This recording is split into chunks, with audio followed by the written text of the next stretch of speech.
Commissioner Keene. Yeah, buddy, we got a seat for you. Okay. That's right. Let's welcome Commissioner Keene, the Commissioner of Local Government for the state of Kentucky. Yeah. Hi, my name is Mike Perleberg. I'm with Dearborn Economic Development. We're glad to be hosting this awesome event with the Ohio Riverway here in Dearborn County, Indiana today, city of Lawrenceburg, and great seeing all these friendly faces here. So Dearborn, we first got involved with the Ohio Riverway back when it was the Ohio River Recreation Trail, thanks to our friend Jack Sutton, who in Dearborn County here a couple of years ago helped us develop at Dearborn and Dearborn County Trails Report. And from that, Jack, of course, being one of the charter members or charter founders of the Ohio Riverway, got me turned on to it. And so it's something that as a new economic developer, I kind of sank my teeth into. And with that, I've gotten to know the folks like Francis, Brewster, Dr. Wicks, and so many others pretty well. And we had the pleasure of going through in 2021 the Ohio Riverway Rivertown Review Program with the National Park Service. And Andrea's here. Great to see her face to face for the first time here today. We bumped into each other coming up the elevator and was like, wow, great. Yep. She does exist. So I don't like saying things. Sorry, kids. Anyway, so this is funding our river projects and region. And without any further delay, let's go ahead and introduce. We'll just give each of you a few minutes to maybe talk about who you are, the organization you represent, what you do, and then maybe we'll get into some Q&A, of course, from our audience members, because we want you to get kind of the most, be able to ask those questions that are on your mind about funding, where to find money. An interesting thing about the Rivertown Review Program and those reports that were produced for each community in partnership with the National Park Service and the Ohio Riverway was it gave all these recommendations on here's all the great things you could do to enhance river tourism, river recreation, economic development in your river towns. It's like, great, these are all great ideas, but how do we fund them and make them, bring them to fruition? So that's what we want to ask these folks about today. And I'm sure they know where to find the money. And so without further ado, Mr. King. Thank you. I know some of you all have run across me before, but I'm Dennis Keene. I'm the Commissioner of the Department of Local Government. I work directly with the governor. We handle all the federal funds that come in from the federal government that's not connected to transportation, education, or healthcare. We handle a lot of money that has to do with trails and what you all are trying to accomplish. It's through a grant system. We have people that work on the grants, but previously I was a state representative for 15 long years. And Brewster met with me in the very beginning and helped me launch my campaign for the first time. You want me talking? That's right. But it paid off huge dividends for me. But so now, and in my prior life, you heard Mayor Meyer talk about South Bank Commons. Well, I work for South Bank Commons as an economic development advisor. And that took me all over the place. I had a good relationship with David Karam, the Louisville Waterfront Association. And David helped us immensely with getting South Bank Commons and South Bank partners organized together to apply for federal dollars. So connecting with one another is very important, learning what the other guy's doing, how he's doing it, and adapting it to what you want to do. My shop is a little different than the rest of them because we're really customer oriented. We treat everybody like they are the customer. And we're not here to say no all the time. We're here to say yes. And sometimes we have to coach people up. Don't be afraid to ask one of our people if you're looking for a grant. We're more than happy to help you any way we can for you to be a success. Because when you're a success, we're a success. And we're just here to help any way we can. And back to the legislature, I used to be fond of what they call earmarks. In fact, I know there wasn't an earmark I didn't like. And you can apply that with your General Assembly people. There's money over there. General Assembly's taking in tons of money right now. So don't be afraid to talk to your legislature and build that relationship with them, Because, you know, there was, just it went through my department this year, 41 earmarks. That's more than ever in the history of the state of Kentucky. 41 earmarks, and some of them were 20,000, some of them were 5 million. So your relationship with your legislature is very important to your success. Thank you. Hi, folks. In addition to being a volunteer with the Ohio Riverway, my name is Francis Mennone, and I work for Frost Brown Todd's Project Finance Advisory Group. So I have been helping the region collaboratively go after some resources that you can only achieve if you function as a region. And so we do have a shared ground earmark that's in place on the Ohio side. Hasn't been funded yet, but we are following your model on that side. But I'm going to turn it over to the rest of my panelists because we've got a lot of good content to get into. So Alan. Hello, my name is Alan Hurst. I am a trails coordinator with the Indiana Department of Natural Resources. Specifically, I'm in the community grants and trails section. One of the many hats I wear is I am here to promote outdoor recreation. I'm here to make information publicly available, a lot of map making, but then also working with our recreation organizations, clubs, pointing them to resources, hence my role here. The DNR has a lot of grants and funding available to help increase recreation. While many of the things I'll be covering in our panel is specific to Indiana, many of the grants are going to have similar, if not identical things in Ohio and Kentucky, things like LWCF, Indiana Trails Program, ITP, versus the Recreational Trail Programs, RTP.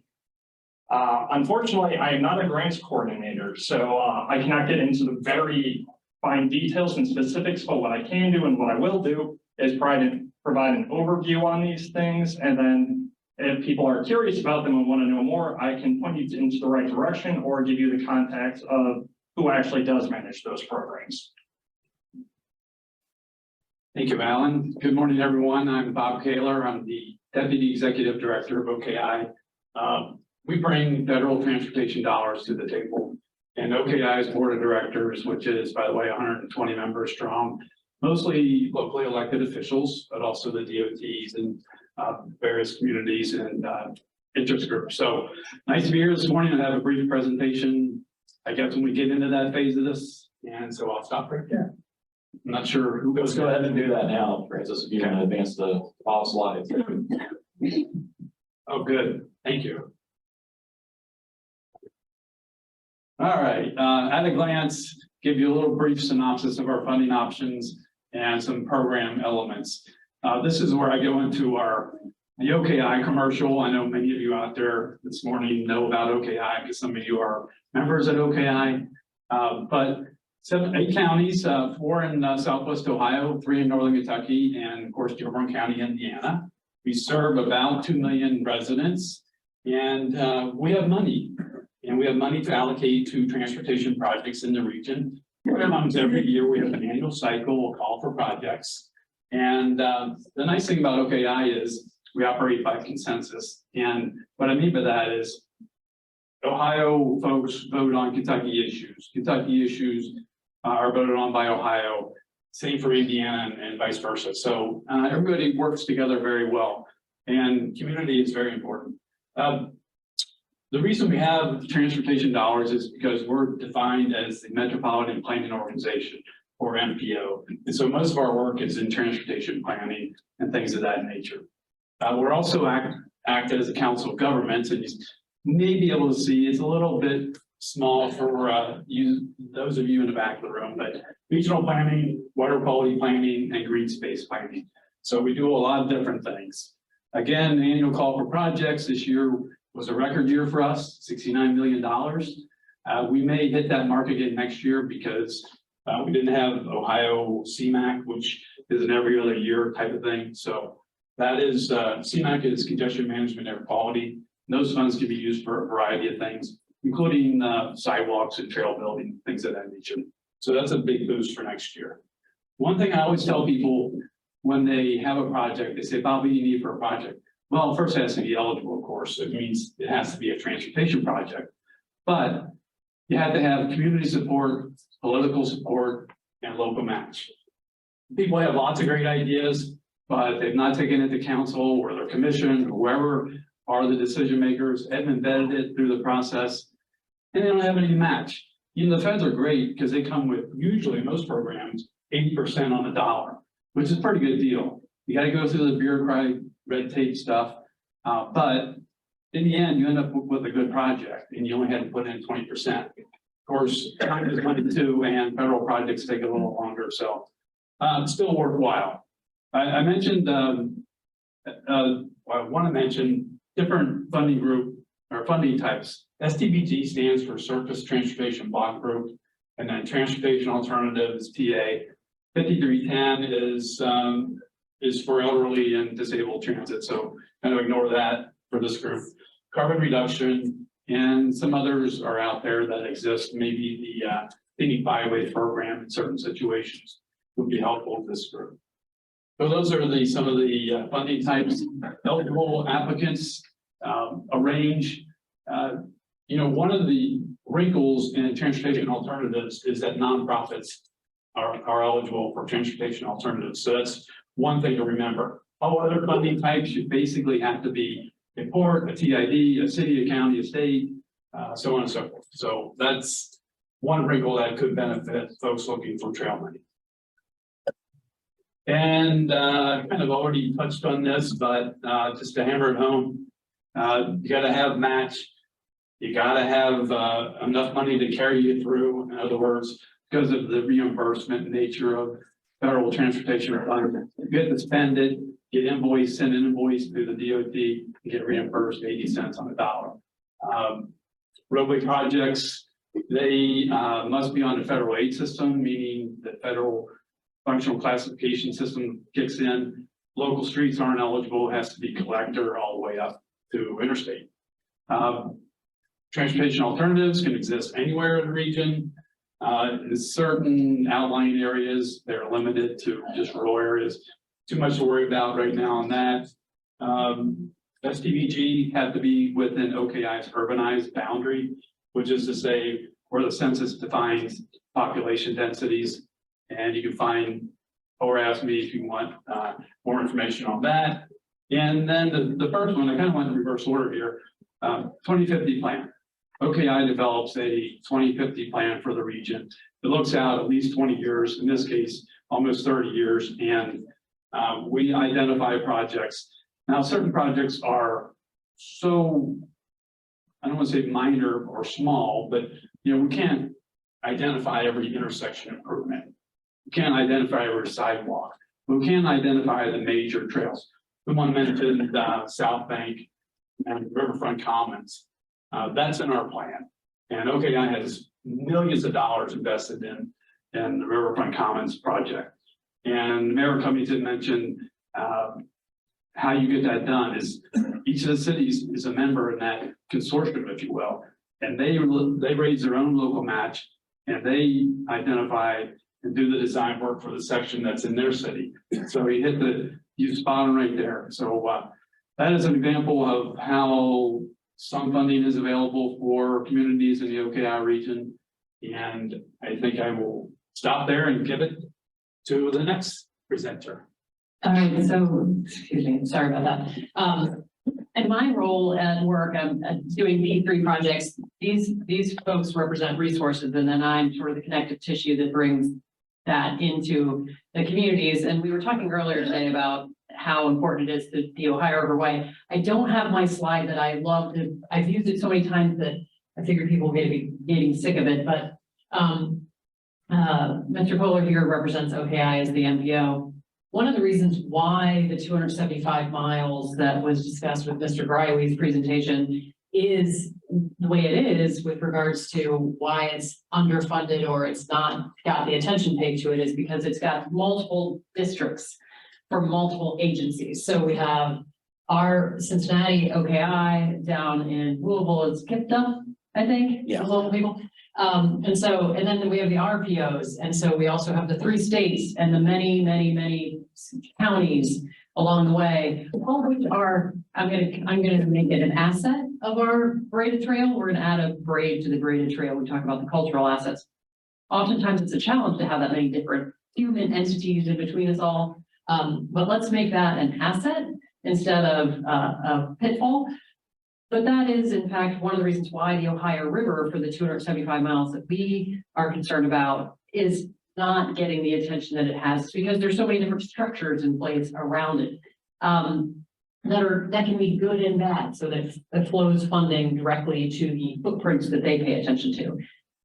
So I am going to go through a little bit of slides here on best practices around garnering resources for your project. So oftentimes when, and I see it all the time when communities are excited about, oh, there's a new funding source available, let's go get it. But what you really got to do is start with your strategic plan for your community, not what your capital improvement plan might be. So in other words, you ought to know what your community wants before the funding source comes along and caters to the funding. It's very human for everybody to do that, but it doesn't play well throughout your planning. Prepare for your matching funds. Where's Wade? Is Wade Johnson here? Anyway, we talk about this all the time. Most of, I believe, the flat dollars that Maysville got, for the most part, some of those dollars, if Vic is still in the room, was a federal match that wasn't required. There was no match required, but that doesn't happen very often. Some of the new IRA stuff and some of the new IIJ stuff has no match attributed to it, but for the most part, you're going to need a match. But match can mean more than just bucks. And so it can mean sweat equity. And so my point is we know the match is going to be needed. And so often communities say, oh, wait, but who's going to pay for the match? And let's just assume the match is always there. Collaborate regionally before the funding, the funding opportunity arises. And so that's what we're doing today. Get together with your region or your area that you're trying to get funding for ahead of the funding opportunity coming into the picture. And don't wait for deadlines. I know there was an effort afoot, and hopefully there was good news from this morning's meetings locally about some IRA money or IIJA money that might be that collectively have pursued. One of the reasons why it is, I'll slow down on that a second. Oftentimes when there's a deadline, hey, we have 2 months to prepare for this application, then all of a sudden everyone scrambles and they get themselves together. But we know, for the most part, the federal government does function on a calendar basis, an annual basis. The newer funding is unique, but for the most part, there's a rhythm to it. We know there's going to be an opportunity around the corner. Let's get ready for it. And then I'm going to add a little bit of levity if I can. With, as you can see, our proposal is fully buzzword compliant. So you need to know your audience when you're applying for your application. And I look forward to the lunch presentation with the group that's going to be talking about how we, a lot of the funding sources today are talking about including everyone in your community, but you need to know specifically what including everyone in your community means for your specific project. Next one is, there are the draft guidelines on how to submit your paperless application. And so, especially with the federal funding sources, I'm going to move back over here so I'm on camera. With the federal funding sources, you dump that on a small community and expect the small community folks understaffed and don't really have the resources themselves to pursue these things. And it can be very onerous to, I like the paperless application, but that is reap and NOFO. So, and that gets back to the buzzword issue. What is the NOFO? Notice the funding opportunity. So if you don't understand what the notice of funding opportunity is about, then it's hard for you to go after the resources. And then last tip on this is watch the field. So right now in the community, and I'm sure you all are seeing it with the new federal dollars that are available, there are a lot of 2 points on this. A lot of communities are saying, hey, wait, we got all this, federal money coming. We don't have to do the normal things like creating a CRA or creating a TIF district or creating the infrastructure that is usually there for normal project development. For P3s, let's just wait for the federal dollars to come on. The federal dollars are meant to be and not on just the only source. So, we shouldn't ignore what we you can't ignore what you should be doing all throughout the course of business and go ahead and put the structures in place if you need to adjust zoning and that sort of thing, so that the federal dollars have an impact. Second point on this is with the advent of the newer funds that we have available to us around the United States, there is one trick to reviewing how dollars get spent is to see how the other projects were funded ahead of you. See the previous year's spend, go back and look and see, because every NOFO is going to say, you know, one thing, but what they actually fund might be slightly different from what's in the NOFO, the Notice of Funding Opportunity. So, okay, well, what do you do in a situation where there's all these brand new programs out and you can't see what the funding source has funded in the past? You can watch the field, in other words, watch what your competition is going to do. But I would caution against just assuming that everybody in the field is doing the same thing. Everybody's been to a second grade soccer game and they all clump together in one room. They all clump together over here, not one room, but they all clump together in one area of the field. Yeah, certainly you should watch what the other competitors might be doing for the same funds that you're going after, but don't assume that they have some, you know, golden nugget that's going to be the way we should do it. I can see everybody trundling over this one direction when they're getting ready to apply for something because they're afraid of sort of making their own decisions for what's best for their own application. And I think you need to just sit and wait for a second. And just because everybody's going this direction does not mean they have some secret sauce that you haven't been able to figure out. Certainly watch it, don't necessarily follow it.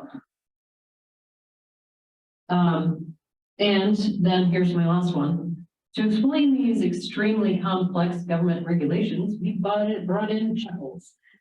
And so Chuckles, I guess, would be me. So use help. There's oftentimes that you don't need to have a staff person dedicated for the one-time funding opportunity that you might have coming your way. Use help. There's plenty of resources that are available beyond myself but also like me, who can help you get these resources for your community. And you don't have to have a full-time dedicated federal funding staff person. You just need some resources to help you bridge that gap. So with that, I think we're going to get back into some more Q&A and conversational discussion with Mike at the helm. Thanks. Sound like almost a commercial for the Ohio Riverway. Francis and the team, that they can be great for technical assistance on those things, or just to kind of ask questions and get some advice with the experience they have across the organization. So before we get into the audience for questions, I'll just kind of tee it off here. So we'll start with Commissioner Keene. What's maybe an example of a project or two that your organization has funded as it relates to the Ohio River, and what made it so appealing for funding?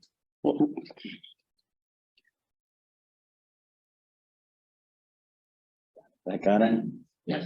A lot of projects that we do. We had a project in Newport. It was the Purple People Bridge. I don't know if any of you had an opportunity to visit the Purple People Bridge, but it's pretty iconic there in northern Kentucky. But that project is the second leading pedestrian bridge in the country. And of course, it was built back in the 1800s and would need some repair. And we were able to put up $250,000 to help them do some stonework underneath the bridge. But that's just one example. There's another example of a project that we did over in Covington, which was a recreational project to restore some tennis courts and basketball courts and things of that nature. Those are the kinds of things that we look at. Now, back to what you were saying earlier, it's really important to have buy-in by the community. Your local people have to have buy-in. You can't come up with a great ideal and expect us to fund it if you don't have the right kind of resources and buy-in. I might hit on something else that we see a lot of, if I may. Grants are easy to write, but the follow-through is the critical part. If you don't have the follow-through, you're just going to be flustered. It's never going to work. We look at projects that come through and we'll see, who's been successful, who actually completes the project. We have projects out there that have sat for 2 or 3 years because nobody has done the compliance. That's something that's critical, and that's what's made South Bank Partners so strong. Is we had a lady named Joyce McMullen that babysitted all those projects, and she stayed on it all the time. That's why we can get things done and get the money out, and that's the most important thing is getting your project and the money out. You also did the Wilder boat ramp? Yes, we did. Well, we did the Wilder, what is it? They, where they have outdoor concerts and things like that. We did that recently. That was $450,000. We've done quite a few things. There's numerous things that we've done all over the state, not just in Northern Kentucky, but all over. We don't do a whole lot in the Louisville area because Louisville is a city that gets its own allocation of federal dollars. We just take care of everybody else. Thank you. Alan? Yeah. So to cover some projects that the DNR has recently funded, the big one that is specific to Indiana, I guess I should stand up, is the Next Level Trails program. That was a Governor Holcomb-led initiative that ultimately gave up $150 million for trail connections in the state. That has funded to date, I believe, about 5 projects in the Ohio Riverway corridor. And a huge component of that was collaboration. Who is all involved? How many partners are working together? That's why it's advantageous to work with Ohio Riverway to bring more people on board and to kind of attack it as a team with the grant application. But the Next Level Trails thing has done projects in Aurora, that's already been mentioned, but in Madison, Jeffersonville, Clarksville, and New Albany have all received grant awards from the Next Level Trails program.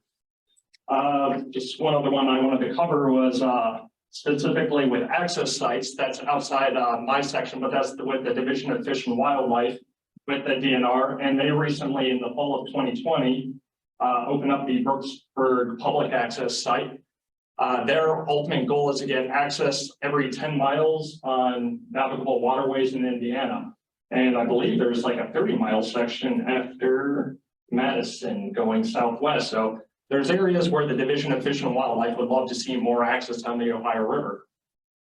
And I realize we're in the precarious position of being the panel between you and lunch. So I'll try to keep it brief and then I'll see what the rest of the questions lead us. Sure.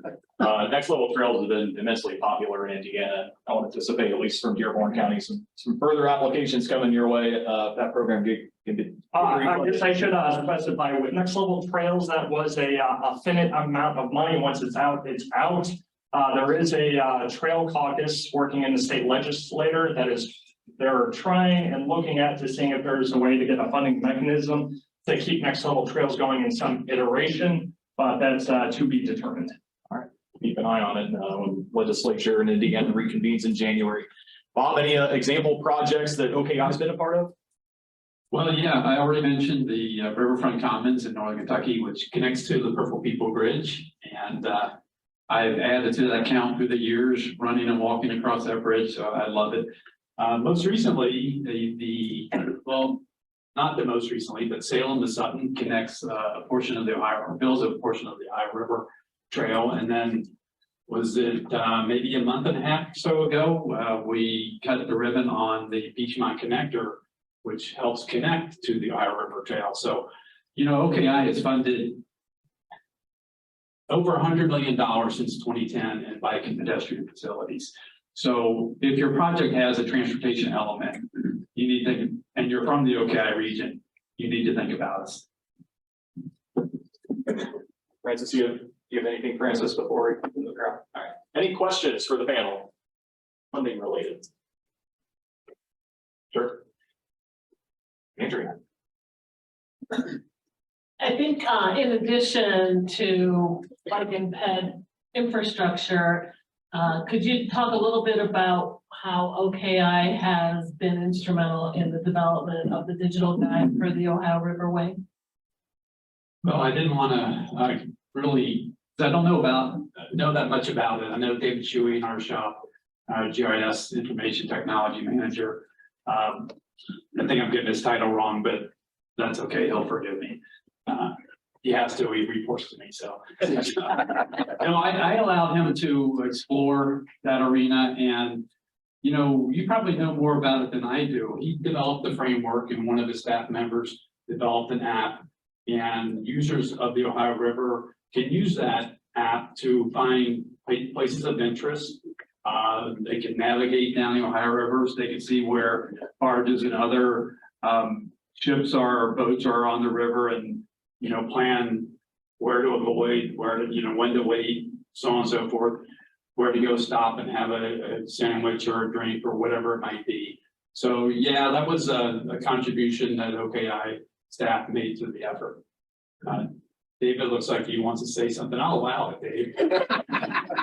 Thank you. Thank you. But yeah, quick. OKI has been very, the digital guide exists because of OKI support with that. It was the initial funding for that came from River City Paddle Sports, Adventure Crew, and OKI to get and build that initial digital guide that is out there. So, and we provide ongoing support for that guide to try and keep things updated. If you have updates, there's a method to do that on the site. If you see something that's wrong with a point, there's also a mechanism for doing that and suggesting an edit to get that to us. And we can only keep it current with your help. Which is on where can you find it, David? You can find it on the Ohio Riverway website. The link that is there. You can also find it on OKI's website. Thank you, David. All right, we have a question over here. Yes. Hi, I'm the Village of Ripley Administrator, What's and your I'm name? Wayne Gates, and I am a staff of one. I am the Economic Development Director, I'm the Planning and Zoning Administrator, and I take out the trash in the bathroom.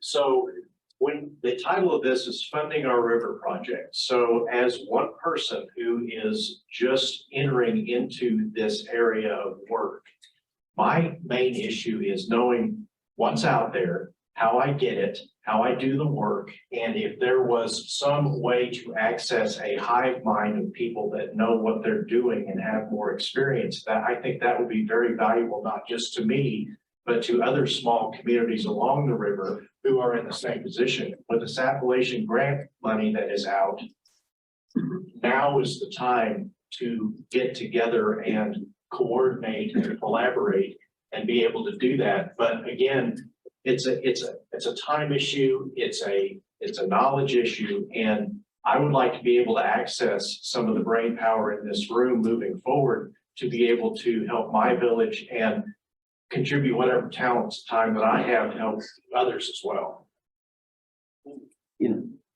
I can help with that. In Kentucky, we have ad districts and they work directly for us, and they have grant writers capability and all that. And then they're right in tune to help small communities like yours. So a couple things. One, the Ohio Riverway could help create some of the hive mind. We did a study right at the beginning of my work with the Ohio Riverway about the programs that you were talking about, Alan, the RTP, the Land Water Conservation Funds, and did an analysis across the 275 miles to see where the states, because all three states do use the same funding streams, where the states had been spending some of those dollars along the Ohio River. But we do need communities like Wayne's doing the asking. Some of those funding opportunities are not solely available for regional asks, but we need to help provide resources and the know-how to the communities that, like as you were suggesting, to help understand that the same avenues that New Albany, Indiana is using is available through the state of Ohio or the state of Kentucky, and just help people tap into those resources together. Bob, do you have something to add? Yeah, I just want to just make a note that if you take federal funds, you'll need to have someone on your staff that is the person that is responsible for the project, or you'll need to hire a consultant to do so. In a one-man shop, you find that you can't accommodate, you don't have time to deal with a $1 million project. you have to have someone in place who's responsible in charge to accommodate that. So before you jump in, make sure that there's water in the pool. And, you know, there are caveats because as Dennis mentioned, sometimes, you know, you don't want to go in and have a project fail because it doesn't put you in a good light for the next application as well. Yeah, I was just gonna add that oftentimes the funding source will help pay for the administration of the grant too. So you can write that into your applications. One thing that I'm excited to talk to Dennis about when we have a few minutes, is the multi-state capacity of the Ohio River Way is, as I said earlier, a challenge, but we're gonna turn it into an advantage. So the multi-state funding, some of the new ARC funding that's available is available.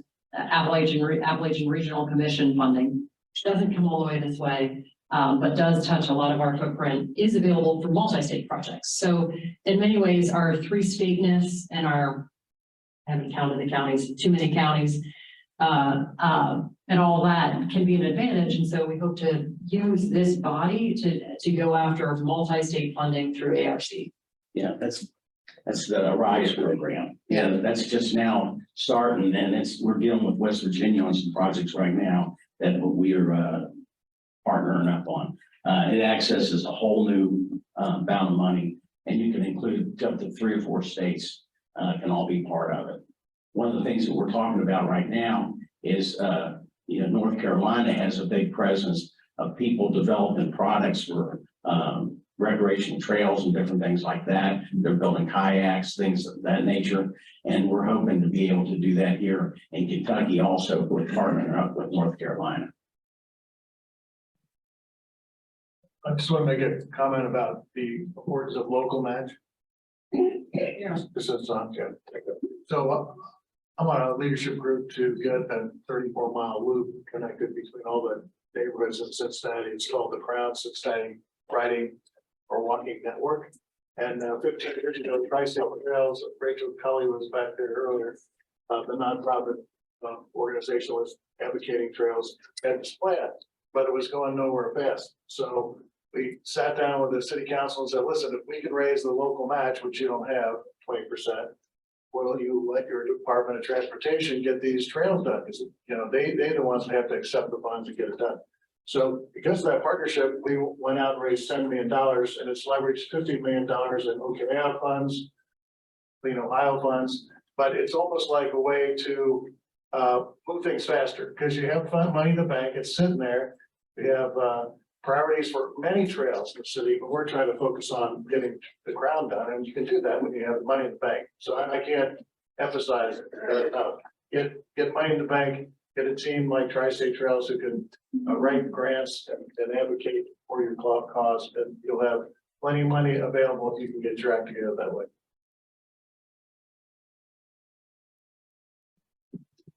One thing I will say on that is the having the match funding available. That every time, oftentimes people pick their priorities, and I wish the representative was still here, pick their priorities based on what funding sources available to them. I was trying to get into that when I was doing my shtick, but the Ohio River has to be the choice, and it has to be renewed every time a funding source comes along. So not to have a pool of funds, if we want to make the Ohio River a priority, we should start working on our match funding regionally so that it's available. And not just be reactionary based off whatever funding source is available to us at the time. Mark James for the Benton County Conservation District. Our territory is right there. Commissioner Keene particularly, is there funds available for land acquisition? For example, if we wanted to purchase that property right there for protection and recreation, are there funds available for that? Currently, we don't have any funds available for our land. Thanks. Unfortunately. Well, It's good to hear though, because we are concerned here, like our view shed from Indiana looking into Kentucky, we'd like to keep it looking nice and great like that. Any other questions? All right, kind of got into it a little bit. what are some other best practices as far as working either locally within a group of municipalities or within a county, or even regionally, and going after funding opportunities? You always have to have a list of projects, in my opinion. I see plans develop all the time without any specifics in it. And Dennis knows this. He always went to Frankfurt, had a list in his pocket and had his top 5 projects that they wanted to get done. That's a best practice. So that's tip number 1. And I'm going to counter what I said earlier with the capital plan versus strategic plan. Most of the strategic plans that I've seen have a very short section in the back that says implementation. And then it's, it throws out the, with all due respect, the same funding sources that all the states are using, and they list them in the back.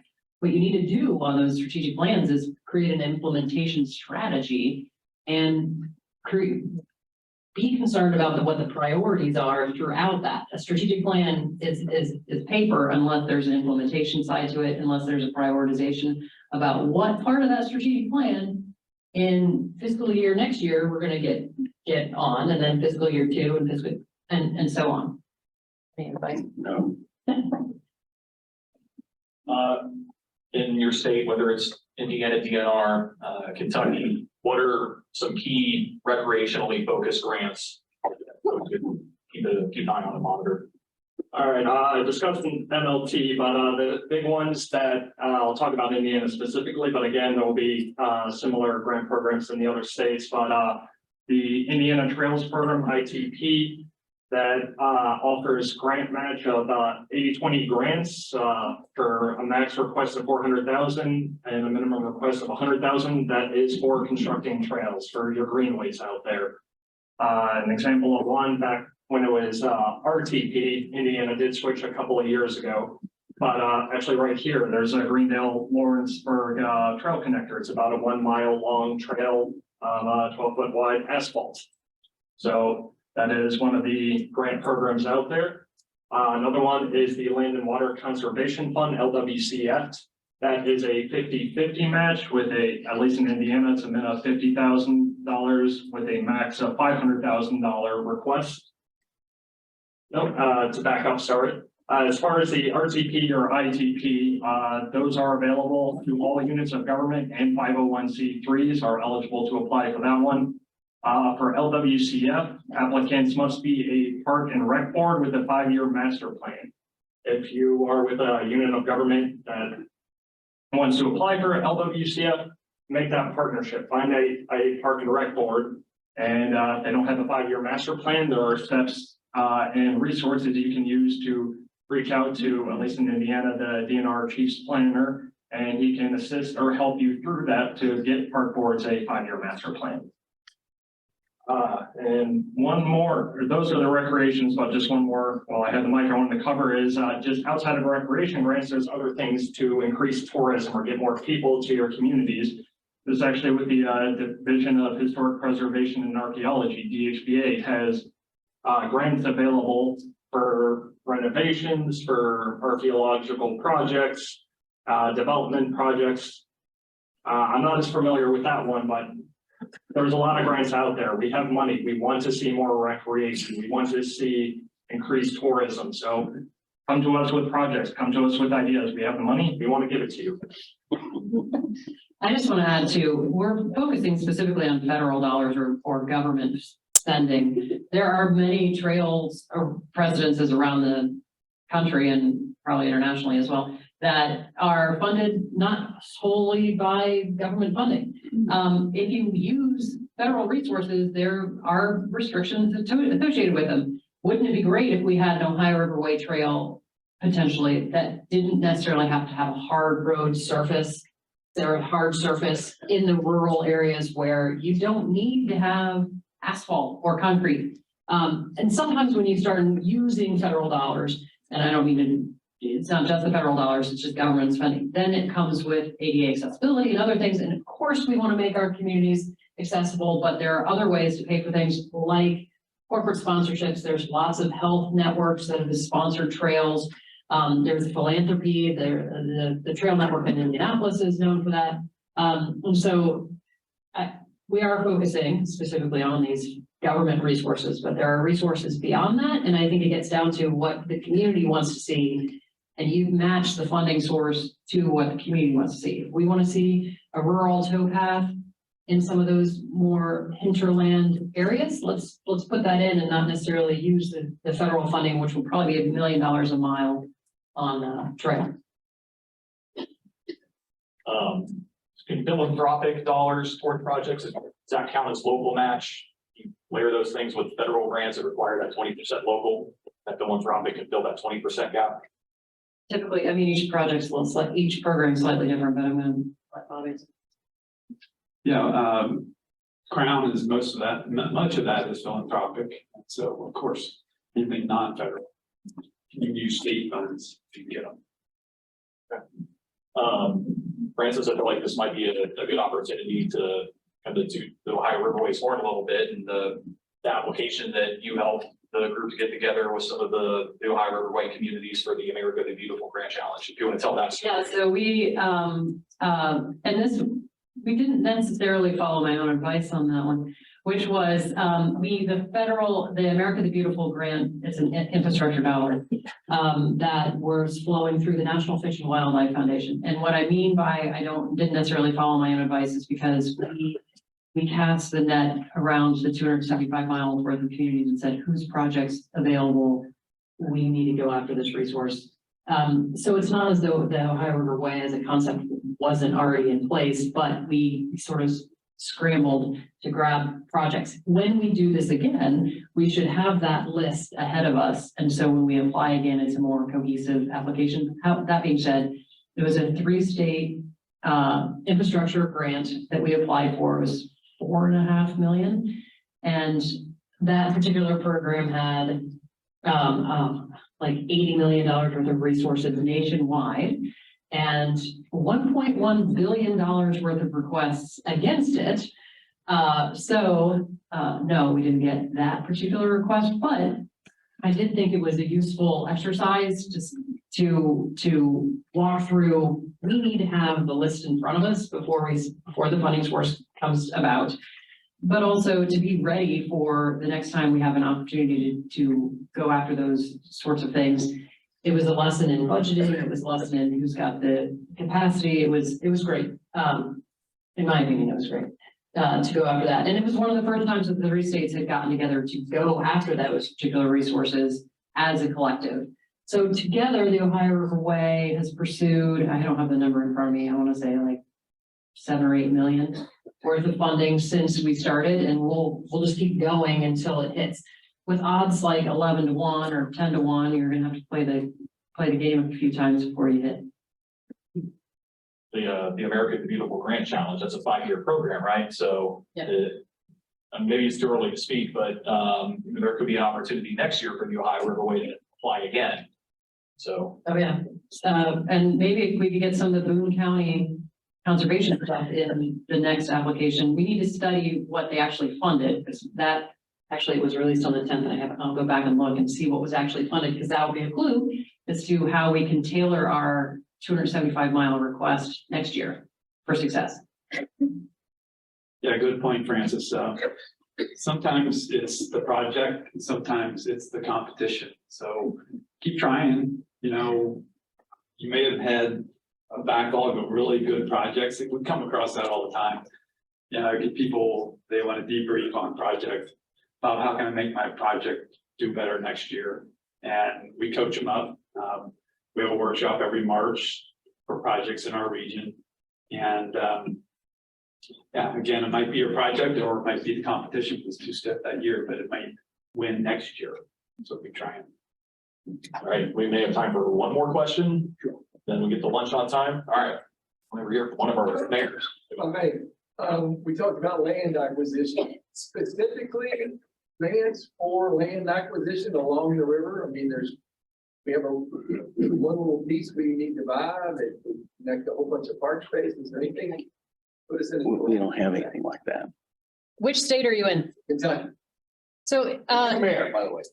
okay, it might not be Yeah, as Commissioner Keene is talking about land acquisition and not necessarily eligible in any of the programs that he has to offer, but there could be something that could be land acquisition was an eligible expense in the America the Beautiful Challenge, which is something that we just described, but and the ARC funding also has land acquisition associated with it. So I don't think it's whether it's coming out of the commissioner's office or other resources, there might be a way to get you land. Let's get a different entity to buy the land, and then we'll get Mr. Keene to help with whatever it is you need on the land. How about that? And at least in my knowledge, I want to say LWCF funds can be used for land acquisition, as can the Indiana Trails or RTP funds can be used for land acquisition, although that may vary state to state if they have individual rules. If it's a transportation project, it would be eligible for land acquisition, right-of-way acquisition, as the industry calls it. It needs to be done in a certain way. But yes, it's eligible if it leads to a transportation project.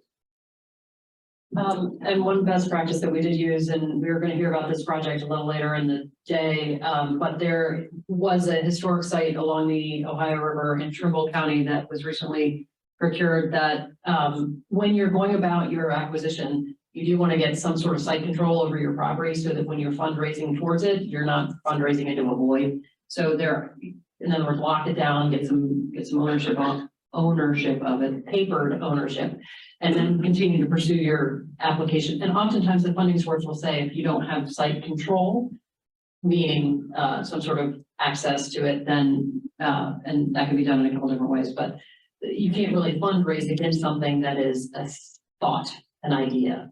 So site control was useful in the pursuit of the Trimble County. It worked in the Trimble County context.